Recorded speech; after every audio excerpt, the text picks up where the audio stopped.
Shalom Elohim, haleluya, puji nama Tuhan. Semangat pagi Bapak Ibu Saudara yang dikasihi Tuhan kita, Yesus Kristus. Jumpa lagi bersama saya Pendeta Samuel Mawuntu dalam Renungan Pagi ke 1986 hari Renungan Pagi ini mengudara. Puji Tuhan. Bapak Ibu Saudara yang dikasihi Tuhan, sebelum kita membaca, mendengarkan, dan merenungkan firman Tuhan hari ini, mari kita berdoa. Minta pimpinan Roh Kudus. Kita berdoa. Bapa di surga, berbicaralah kepada kami semua. Pakai firman Tuhan ini untuk menegur kami, menasihati kami, meneguhkan iman percaya kami, menguatkan kami. Dan pakai firman Tuhan ini untuk memberkati kami semua. Di dalam nama Tuhan Yesus yang adalah firman Allah yang hidup, kami berdoa. Amin. Haleluya. Bapak Ibu Saudara yang dikasihi Tuhan, bersama dengan saya kita akan belajar Alkitab. Dari kitab Kejadian sampai kitab Wahyu. Mari buka Alkitab kita. Dalam kitab Ester pasal 7, ayat 1 sampai ayat 10. Di bawah perikop, Haman diadukan oleh Ester dan dihukum mati. Demikian firman Tuhan. Datanglah raja dengan Haman untuk dijamu oleh Ester, sang ratu. Pada hari yang kedua itu, sementara minum anggur, bertanyalah pula raja kepada Ester, "Apakah permintaanmu, hai Ratu Ester? Niscaya akan dikabulkan. Dan apakah keinginanmu sampai setengah kerajaan sekalipun akan dipenuhi?" Maka jawab Ester, sang ratu, "Ya raja, jikalau hamba mendapat kasih raja, dan jikalau baik pada pemandangan raja, karuniakanlah kiranya kepada hamba nyawa hamba atas permintaan hamba, dan bangsa hamba atas keinginan hamba.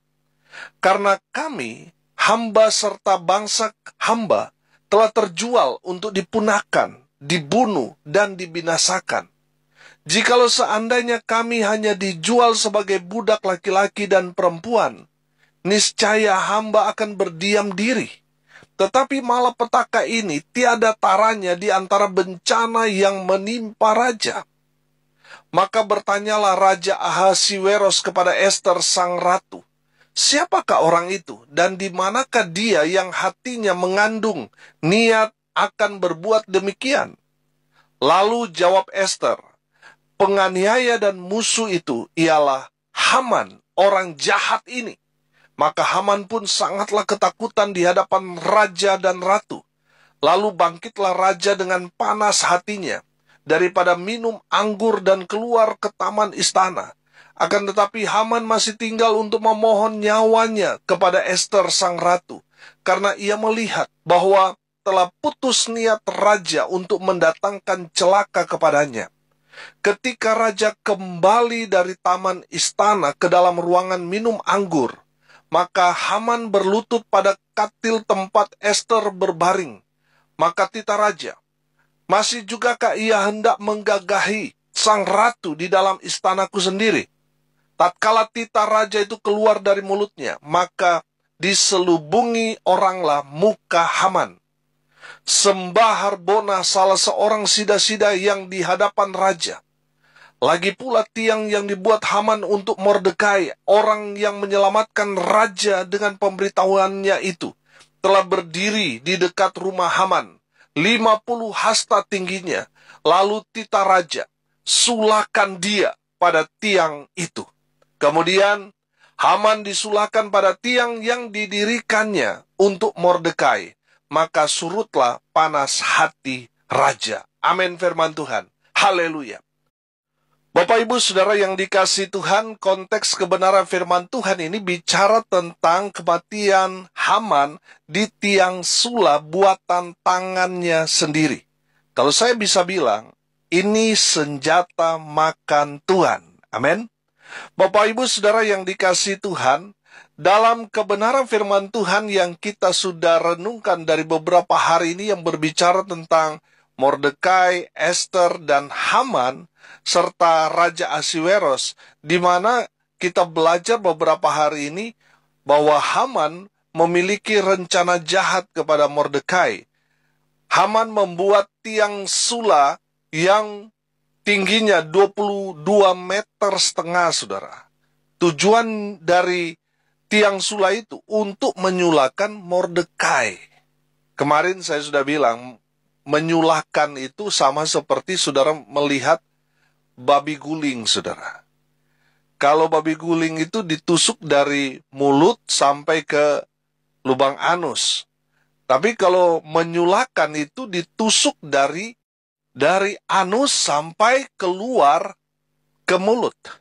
Saudara, itu adalah hukuman yang paling menyakitkan, paling sadis, paling ditakuti orang pada saat itu. Saudara, perhatikan bahwa tujuan Haman membuat tiang sula itu tujuannya untuk menghukum Mordekai. Saudara yang dikasihi Tuhan, kemarin saya bilang Tuhan itu ahli membalikan keadaan. Saudara, saya percaya kalau kita hidup dalam kebenaran, kita hidup betul-betul seturut dengan firman Tuhan, pasti Tuhan akan membela kita. Pasti Tuhan akan menjaga, memelihara, dan memberkati kita. Amin. Saudara yang dikasihi Tuhan, dengar ini baik-baik. Orang boleh saja berencana jahat kepada kita. Firman Tuhan berkata, jangan membalas kejahatan dengan kejahatan, tapi balaslah kejahatan dengan kebaikan. Amin. Saudara, perhatikan perjalanan Mordekai. Mordekai walaupun dia diperlakukan tidak baik oleh Haman, tetapi dia tidak membalas, tidak bereaksi berlebihan. Dia tidak memukul Haman walaupun mungkin dia mampu untuk melakukan itu. Tapi dia tidak melakukannya karena dia tahu bahwa pembalasan itu adalah haknya Tuhan. Saudara yang dikasihi Tuhan, kalau dalam kehidupan saudara hidup di mana orang-orang jahat itu ada di sekitar kita, saudara, mereka tidak henti-hentinya melakukan hal-hal yang jahat kepada kita. Saudara, dengar ini baik-baik, tetaplah berbuat baik, jangan membalas kejahatan dengan kejahatan. Sekalipun saudara sudah dicurangi, diperlakukan tidak adil, saudara selalu mengalami satu tekanan dan lain sebagainya dari orang-orang jahat itu, jangan membalas kejahatan dengan kejahatan. Balas kejahatan dengan kebaikan. Amin. Saudara, tetaplah berbuat baik sekalipun orang tersebut selalu merancangkan kejahatan kepada saudara. Kita orang percaya, hidup dalam kebenaran sesuai dengan firman Tuhan. Kita walaupun sudah disakiti, dianiaya, Tuhan mau kita tetap menjadi terang Kristus, tetap menjadi berkat, tetap berbuat baik, tetap hidup dalam kebenaran, tetap percaya walaupun kita seringkali mengalami kemalangan dalam hidup kita, tapi tetaplah percaya kepada Tuhan bahwa pertolongan Tuhan itu tidak pernah terlambat bagi kita orang-orang percaya, orang-orang yang hidup dalam kebenaran. Amin. Pertolongan Tuhan itu nyata bagi kita orang-orang benar. Haleluya. Bapak Ibu Saudara, dari firman Tuhan ini kita belajar dari Mordekai bahwa bagian balas membalas itu bukan bagiannya dia, tapi bagiannya Tuhan. Amin. Saya percaya firman Tuhan berkata tentang tabur tuai, saudara. Apa yang kita tanam, itu juga yang akan kita tuai nantinya. Seperhatikan apa yang ditanam Haman. Benih-benih kejahatan. Dan akhir hidup Haman itu apa? Dia memetik, dia menuai semua kejahatan yang dia tanam sendiri. Bapak Ibu Saudara yang dikasihi Tuhan, kalau saudara berbuat baik, jangan takut saudara. Karena Tuhan yang akan membalas semua perbuatan-perbuatan jahat orang kepada saudara. Tuhan juga yang akan membalas dalam kehidupan saudara dan saya tentang apa yang kita lakukan, perbuatan-perbuatan baik kita, saudara, saya mau katakan itu tidak akan pernah sia-sia. Karena apa yang kita tabur, sesuatu yang baik kita tabur setiap hari, satu saat nanti, saudara, kita akan menikmati semua buah-buah dari kebaikan yang kita tanam. Tapi kalau hal-hal yang jahat, saudara lihat Haman. Haman menuai semua kejahatan yang dia sudah tanam.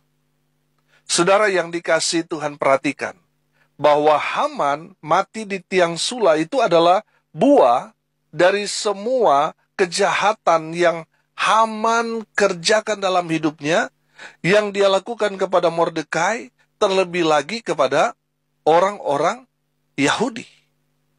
Haman menuai apa yang dia tanam, apa yang dia tabur. Betul? Bapak, Ibu, Saudara, dengar ini baik-baik. Lakukan semua yang baik.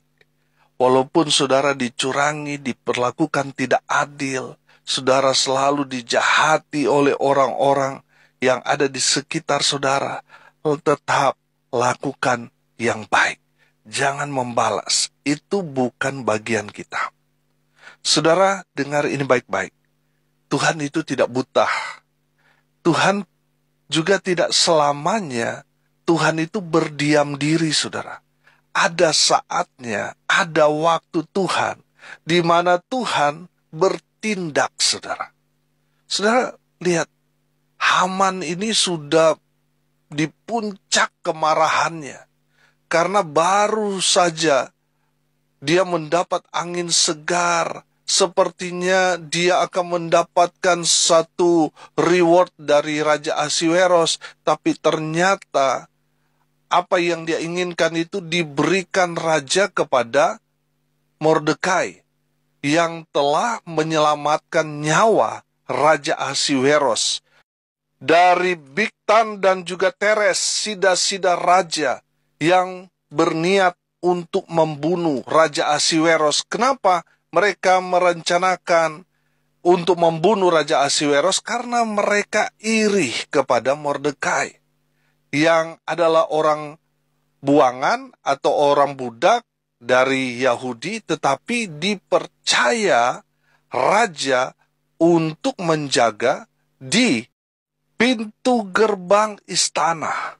Sehingga mereka marah sekali dan hendak melampiaskan amarah mereka untuk membunuh Raja Ahasweros. Dan pada saat itu kan Mordekai itu lewat dan mendengarkan apa yang hendak mereka lakukan kepada Raja Ahasweros. Dan itu yang menjadi laporan dari Mordekai kepada Raja Ahasweros. Dan akhirnya Bigtan dan Teres itu dihukum mati. Nah, saudara yang dikasihi Tuhan, karena laporan itu, nyawa raja itu terselamatkan dan raja memberikan reward kepada Mordekai. Makanya Haman sangat-sangat marah dan membuat tiang sula untuk berencana menghukum Mordekai dengan cara menusuk Mordekai dari lubang anus sampai ke mulut dan ditancapkan di depan rumah Haman. Itu planning dari Haman. Tapi saudara lihat, Tuhan balikan keadaan. Sehingga orang yang berniat jahat itulah yang kena senjata makan Tuhan. Nah, saudara yang dikasihi Tuhan, hari ini kita mau belajar dari ketiga tokoh ini. Dari Esther, saya belajar, lakukan apa yang menjadi bagian kita. Esther melakukan apa yang menjadi bagiannya sebagai ratu dari Ahasweros. Nah, saudara, kita tahu bahwa Raja Ahasweros ini adalah raja yang sangat berkuasa dan ditakuti. Makanya saudara perhatikan bahwa ketika Esther menunjuk kepada Haman bahwa Haman ini punya niat jahat, mau membumi hanguskan suku bangsa dari Esther. Makanya ketika Haman mendengar Esther berkata begitu di depan Raja Haman ketakutan. Nah, saudara, saya menangkap di sini bahwa Raja Ahasiweros ini memang betul-betul raja yang sangat berkuasa dan ditakuti. Sehingga orang yang mau bicara dengan Raja Ahasiweros tidak boleh sembarangan. Walaupun dia sebagai seorang ratu seperti Esther, nggak boleh sembarangan ngomong. Kalau tidak ditunjuk oleh tongkat Raja Ahasiweros, orang tersebut tidak boleh ngomong dengan raja. Nah, saya melihat Esther memberanikan diri untuk bicara di depan Raja Ahasiweros. Saudara, ini merupakan satu tekanan yang luar biasa bagi Esther. Kalau raja terima apa yang menjadi statement Esther, kalau tidak, mengingat bahwa Haman ini adalah orang kepercayaan raja. Kalau seandainya raja menolak, habislah Esther. Bukan hanya Esther yang habis, tapi bangsa Yahudi habis juga pada saat itu. Nah, saudara yang dikasihi Tuhan, saya melihat di sini bahwa Esther itu adalah seorang perempuan yang pemberani. Dia melakukan apa yang menjadi bagiannya dia sebagai ratu. Saudara yang dikasihi Tuhan, ini hal yang luar biasa. Saya percaya, saudara, kalau kita melakukan apa yang menjadi bagian kita, Tuhan akan melakukan apa yang menjadi bagiannya Tuhan. Amin. Saudara yang dikasihi Tuhan, kita melihat sekarang bahwa sekarang ini adalah akhir-akhir zaman, saudara. Tuhan sudah mau datang. Mari kita mau kerjakan apa yang menjadi bagian kita. Dan biar Tuhan bekerja di dalam kehidupan kita sesuai dengan bagiannya Tuhan. Lakukan saja apa yang menjadi bagian kita. Apa bagian kita? Beritakan kabar baik. Amin. Saudara, lakukan pelayanan lebih lagi. Sibukkan diri kita dengan melayani umat Tuhan, melayani jiwa-jiwa. Saudara yang dikasihi Tuhan, jangan leha-leha, jangan santai-santai. Tuhan sudah mau datang, saudara. Amin. Saudara, lakukan apa yang menjadi bagian kita. Maka Tuhan akan bekerja dengan luar biasa melakukan apa yang menjadi bagian Tuhan dalam kehidupan kita, dalam keluarga kita, dalam pelayanan kita. Haleluya. Yang kedua, saudara, dari Mordekai kita belajar. Tetap semangat. Jangan menyerah. Saudara, kalau saya mempelajari ini, peran Mordekai ini luar biasa. Kalau saya boleh katakan Mordekai ini adalah pahlawan yang gagah berani. Saudara, dia nggak ada takutnya, saudara.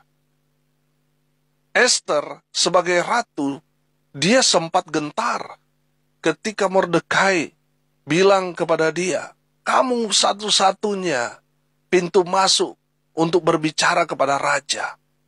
Esther bilang, nggak sembarangan ngomong sama raja. Kalau raja mau ngomong, dia akan ulurkan tongkatnya dan menunjuk kepada orang. Itu baru diberi kesempatan untuk ngomong. Kata Esther, apa kata Mordekai? Kalau kamu tidak mau, pasti Tuhan kirim orang untuk menolong umat Tuhan, bangsa Yahudi. Kalau kamu mencari titik aman, kalau bisa saya katakan pakai bahasa saya, kamu akan binasa. Itu kata Mordekai kepada Esther, dan itu sangat-sangat memotivasi Esther. Sehingga dia dengan gagah berani menyampaikan pesan ini kepada raja. Bahwa Haman ini orang jahat yang hendak membunuh, memusnahkan, membinasakan kaum dari Esther. Bapak Ibu Saudara yang dikasihi Tuhan, kalau saat ini sepertinya saudara berjalan sendiri dalam pelayanan, sepertinya saudara hanya berjalan sendirian, saya mau bilang saudara, tetap semangat, jangan menyerah. Amin. Saudara, mungkin saudara sudah berusaha berupaya, tetapi sepertinya cuma jalan di tempat dan sebagainya, saudara. Sehingga saudara punya banyak alasan untuk berhenti melayani Tuhan, untuk berhenti melakukan sesuatu untuk Tuhan. Saudara, dengar firman Tuhan, tetap semangat, jangan menyerah. Belajar dari Mordekai. dia tetap semangat. Walaupun dia berjuang sendiri, dia tetap melakukan untuk kemuliaan bagi nama Tuhan. Haleluya. Saudara yang dikasihi Tuhan, yang ketiga dari Haman kita belajar. Apa yang Haman tabur, itu juga yang dia tuai. Saudara yang dikasihi Tuhan, Haman menabur benih-benih kejahatan. Dan pada akhirnya dia menuai semua yang dia tabur, yaitu kejahatan. Haman mati dengan cara yang sangat tragis. Kematiannya itu sebenarnya dia rancangkan untuk kematian Mordekai, tetapi karena dia menanam benih-benih kejahatan, justru dialah yang mati di atas tiang sulah yang dia buat sendiri. Dia menuai semua kejahatan yang dia tabur. Saudara yang dikasihi Tuhan, dari Haman kita belajar, dia menabur kejahatan, dia menuai kejahatan. Saudara, taburlah yang baik.